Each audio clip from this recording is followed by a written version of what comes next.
Assalamualaikum warahmatullahi wabarakatuh. Halo semuanya, berjumpa lagi dengan Ibu Zalia dalam kelas Bahasa Indonesia. Pada kesempatan kali ini, kita akan membahas tentang struktur teks eksplanasi. Sekarang kita lihat dulu ke pengertian teks eksplanasi. Teks eksplanasi adalah teks yang menjelaskan suatu fenomena, peristiwa atau proses alam, sosial, ataupun budaya. Untuk tujuan atau fungsi teks eksplanasi, memberikan pemahaman yang sejelas-jelasnya kepada pembaca agar menjadi paham atau mengerti fenomena yang terjadi sekaligus menambah wawasan pembaca. Struktur teks eksplanasi ada 3. Yang pertama, identifikasi fenomena atau pernyataan umum. Yang kedua, proses kejadian atau sebab akibat. Yang ketiga, ulasan atau interpretasi. Struktur teks eksplanasi yang pertama yaitu identifikasi fenomena atau pernyataan umum, yaitu berisi pernyataan umum mengenai suatu topik yang akan dijelaskan proses terjadinya atau suatu proses keberadaan.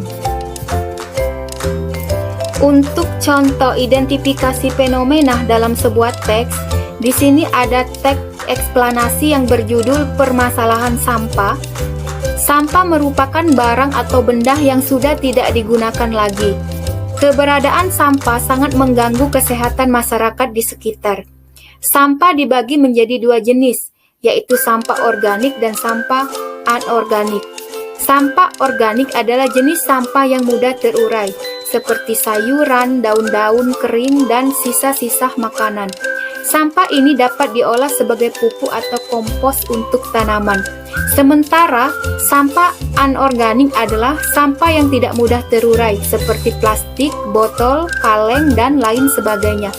Salah satu cara untuk meminimalisir sampah anorganik adalah dengan mendaur ulang menjadi sebuah benda yang mempunyai nilai jual dan manfaat. Nah, teks di atas menjelaskan tentang permasalahan sampah yang sering ditemukan di lingkungan sekitar kita. Paragraf pertama merupakan struktur pernyataan umum karena menjelaskan mengenai apa itu sampah, jenis-jenis sampah, dan cara mengolah sampah. Jadi, untuk contoh di sini, ini termasuk ke dalam struktur pernyataan umum. Struktur teks eksplanasi yang kedua yaitu proses kejadian atau sebab akibat, yaitu berisi mengenai detail penjelasan suatu proses terjadinya yang disajikan secara urut atau bertahap dari yang paling awal hingga yang paling akhir. Untuk contoh struktur teks eksplanasi yang berupa proses kejadian atau sebab akibat, di sini ada contoh. Sampah merupakan salah satu fenomena yang sering kita temui di lingkungan masyarakat. Sampah mulanya terlihat seperti masalah sepele di sekitar kita. Namun, jika dibiarkan, sampah tersebut dapat memberikan dampak yang sangat besar. Contohnya, menjadi sarang penyakit, banjir, dan tanah longsor. Sampah yang dibiarkan menumpuk akan mendatangkan bau yang tidak sedap, sehingga akan mencemari udara yang nantinya akan mendatangkan penyakit seperti muntaber dan DBD.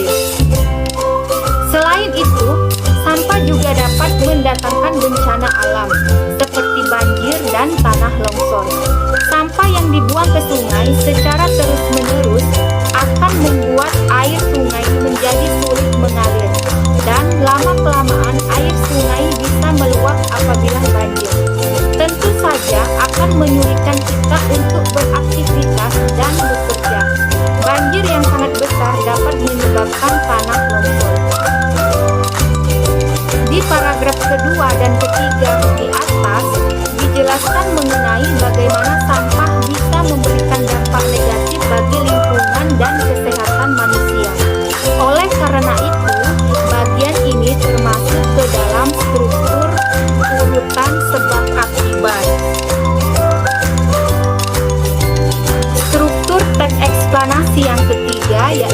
ulasan atau interpretasi, yaitu berisi kesimpulan mengenai suatu topik yang telah dijelaskan. Contoh ulasan atau interpretasi dalam sebuah teks. Banyak sekali dampak yang dapat dirasakan jika kita selalu membuang sampah sembarangan. Untuk itu, kita sebagai makhluk sosial yang menginginkan kesejahteraan, marilah bersama-sama untuk menjaga lingkungan. Dimulai dari hal yang paling kecil, yaitu membuang sampah pada tempatnya.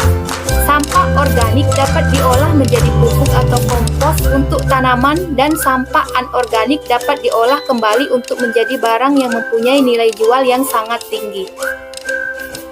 Pada paragraf terakhir atau keempat, dijelaskan bahwa kita sebagai makhluk sosial harus menjaga lingkungan dengan tidak membuang sampah sembarangan. Penjelasan di paragraf ini termasuk kesimpulan teks, sehingga paragraf keempat termasuk bagian ulasan atau interpretasi. Sekian video pembelajaran kita pada kesempatan kali ini. Terima kasih sudah menonton. Wassalamualaikum warahmatullahi wabarakatuh.